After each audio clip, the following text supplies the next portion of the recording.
Hello, my name is Ethan and welcome back to another episode of Minecraft. In this episode, we're going to be doing 2025 Extreme Reactors Guide. Oh my god, it's back. Okay, so Extreme Reactors guy said everything changed. Here we go. Let's give you guys the rules and make the best Extreme Reactors possible. Okay, ready? Rule 1. Bigger is better. Don't get it twisted, guys. Bigger is better. Let's get right into it. Rule 2. So yeah, we're going to be getting through all the Extreme Reactor stuff. I have another reactor to show as well on top of all those. Rule number 2. Less than 1200 degrees Celsius is efficient. Insert your control rods so you aim for 1200 degrees Celsius. This is the target. Rule number 3. Efficient designs are king. Don't worry, all of this will make sense in just a second. And then I'll get into the blocks and stuff after that. But let's show you guys a basic one. You got this 3x3x3, and you got your little, known normal stuff. Normal insertion. When you turn it on, you can see the numbers here. So it's 2540 RF a tick with 0.022 millibuckets per tick. 876 when the fuel is 100%, because right now it's used some of it. So once it wastes the cyanide, then 876 with 115 RF for every 0.01 millibucket per tick. So this is like your efficiency, while this is your total output. And then I can show you a bigger one. So this is a 4x4 by 4.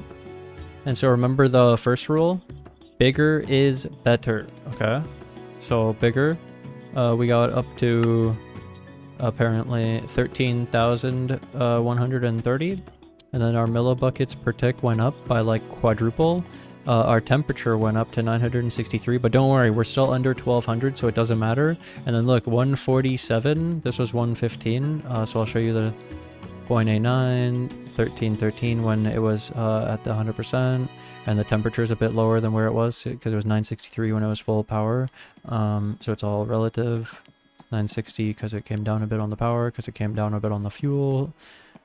Changes the burn rate a little bit, but that's why I did it at the full. And then yeah, 147, 115, so bigger, better. Here's an even bigger. The basic, they changed how their reactors work, and you have to have basic and and reinforced. Basic can only go to a 5x5x5, so that's what we have here. And so on the left is the number if you just ran this. And so this is with diamond blocks. You can also use graphite blocks. I'll get into the block moderator later, but basically it was 44,700 RF per tick with the same millibucket a tick. Do you see how this one was 0.089 and this is 0.089, but the temperature went up? And then our RF efficiency 502, it's like triple. So bigger, better. 5x5x5, and then what I did is I had inserted it by 35%. So first I will show you uninserting it and starting it, and so we should get this number, and then temperature is about there, power is about there. See how the fuel is the same. So then I inserted this to 35 as you saw. They changed it so you can just do change all now. It's really nice. And then so I got this instead, 36,410. So I lowered it by like 8,000, and then I lowered the amount of millibuckets used of the fuel of the uranium from 0.089 to 0.056, and so lowering it to the 1200 degrees Celsius got us a huge bump in efficiency to 650 RF for every 0.01. And so it's showing that going above 1200 was inefficient. It's technically inefficient going past like 9, but we get double the power for only an increase in the inefficiency of 10% or something. So This was all the basic stuff, and is basically just showing you how it starts off really good, honestly, and this is in all the mods 10 specifically, and then it bigger better each time. And then you could use graphite blocks because they're cheaper, but when you're this early in a reactor, technically you use a lot to make this, and you have diamonds hopefully, so you could get the extra value with the small size. You can't put any in this tiny one, and that's where you actually get the extra benefits from this 4x4. Even just 3 high is good, just so you get 1 block of diamond in there, because it's a moderator, and you get way more power out of it. But anyways, now this is the max size of the normal one without the height. So you basically would ask yourself, or you'd ask me, since I said bigger is better, less than 1200, and efficient designs are king, your next thought would be, well, what's better, wider or taller? Because you can go in 2 directions. You don't have to do both at the same time like how I did here with the basic. Once you go into the reinforced, all fully reinforced materials instead of basic, you can do a 32 by 32, and it can technically go to a 48, which we'll deal with after. But basically, imagine that this is a 32 by 32 by 3, so 3 high, and it's doing 740.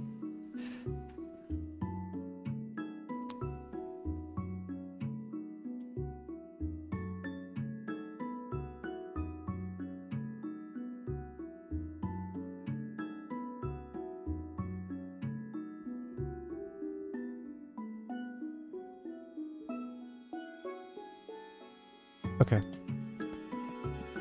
Huh? Oh, I put in the wrong one. There we go. Okay. So, anyways, I don't know what happened to my fuel there, but yeah, 740,000 at 0.446 millibuckets per tick. And it stayed under the 1200, so I didn't have to insert.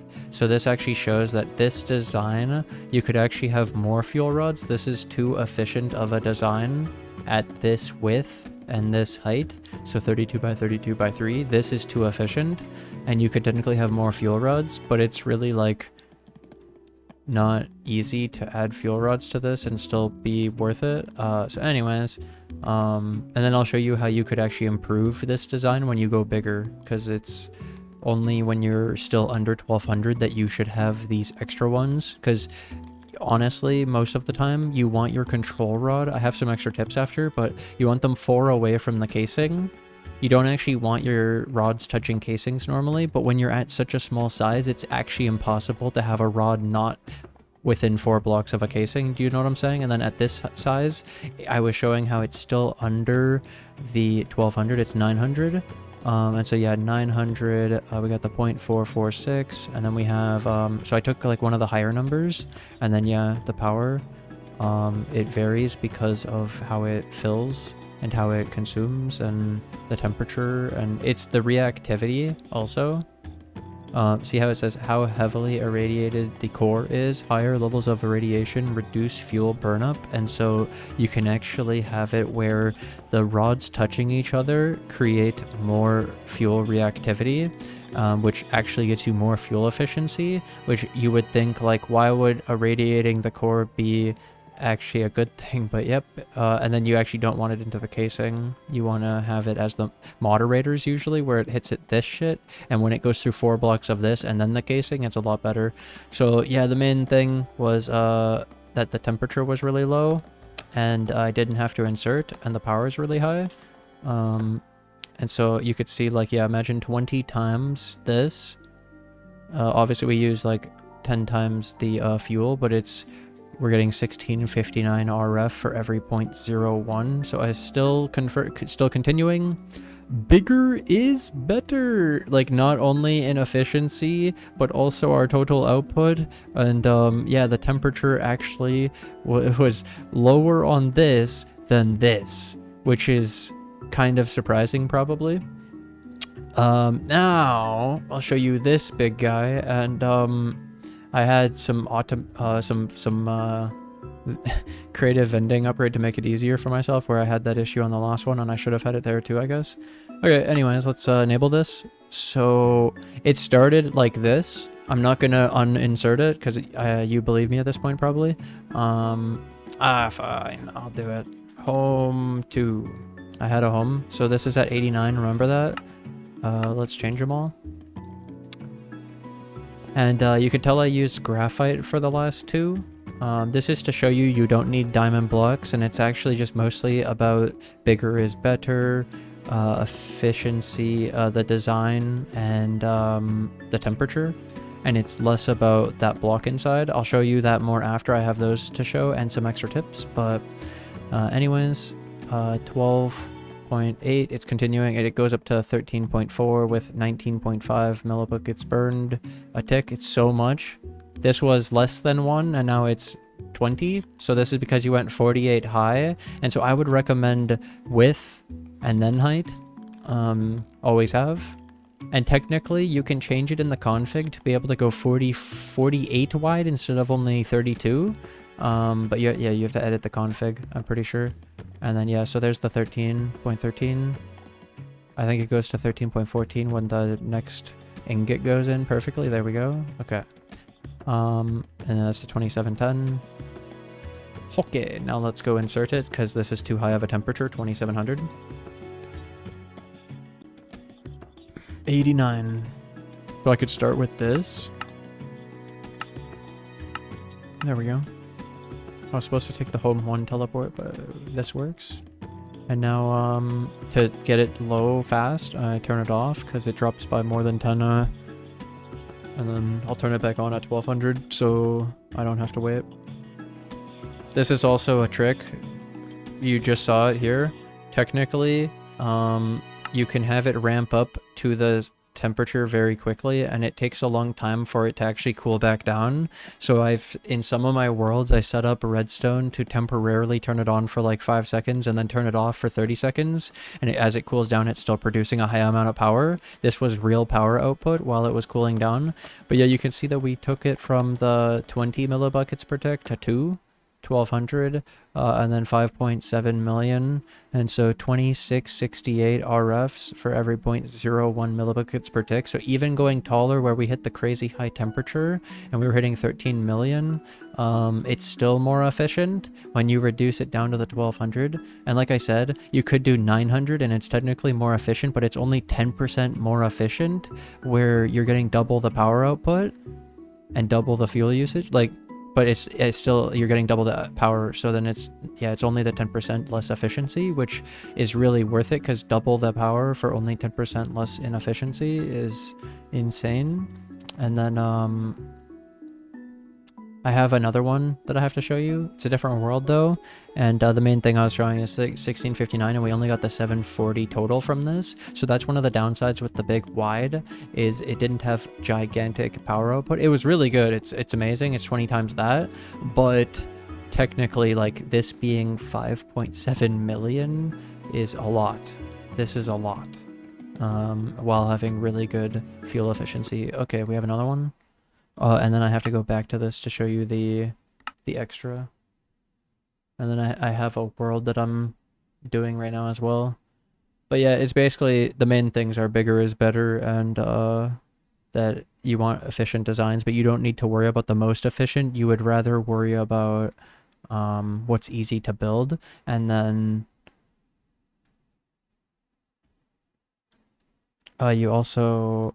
Yeah, this small adaptation to the reactor that I just showed you is going to be the difference. And then yeah, all of that was just filled in with graphite blocks. And then I'm going to show you the other blocks that you could have used after as well.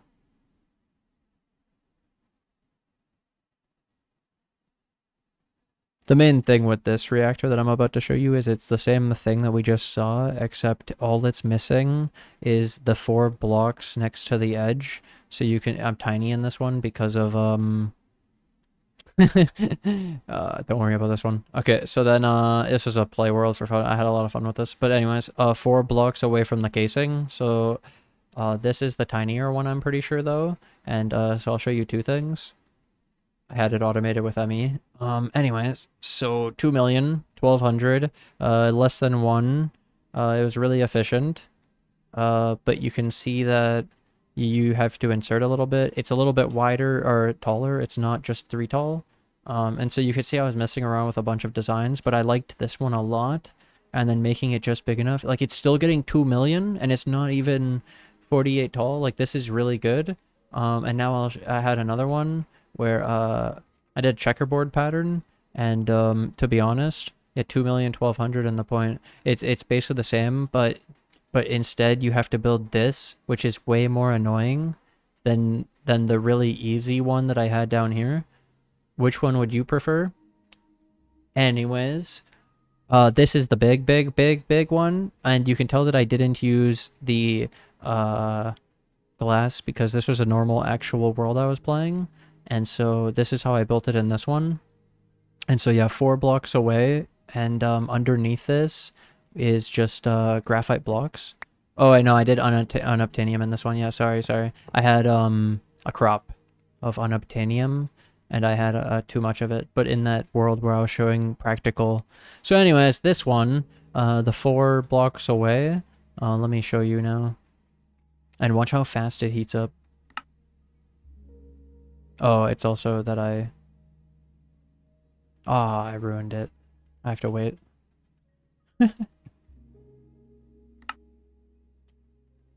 That should help too. Okay. But yeah. Yeah, this is unobtainium. Okay, yeah, so you can see that we have over 5 million, and we haven't even hit the 1,200 yet. We're at 6 million. So yeah, this is with unobtainium to show you what's possible. Like, obviously it's going to be higher, but it was already so good with just graphite blocks. And the other thing was that, yeah, technically this is with it away from the wall with the foregap. So technically this is more ideal because you already have the temperature too high where you have to lower or raise the insertion. Like how we have 85%, technically it's really high, and it's like 87 in the other one. So that's where you don't need all the fuel rods as much, and it's more about the size of the big reactor and then actually having the gap between it and the walls so that it can like I say, use the moderator because of how it travels 4 blocks, and if it hits a casing, it's actually worse. It prefers, the rods prefer to be next to another rod, and then having like 4 other rods next to it, really, but not in like a full-on square. If you just did a brick of the rods in the center, let's say like an 8x8 of just those, or even the 4x4, it's not going to be good. Where my 2x2, it gets a fuel rod next to it, but then allows it to have on the spots right next to it on the other side actually a moderator, and then also 4 moderators so that it can cool down, because it would heat up too much. Basically, if you put a 4x4, the 2x2 in the middle will have no way to dissipate because it'll go to another fuel rod of the outer ring and will basically cook the middle fuel rod. So by having it only 2, you can get the cooling from both sides.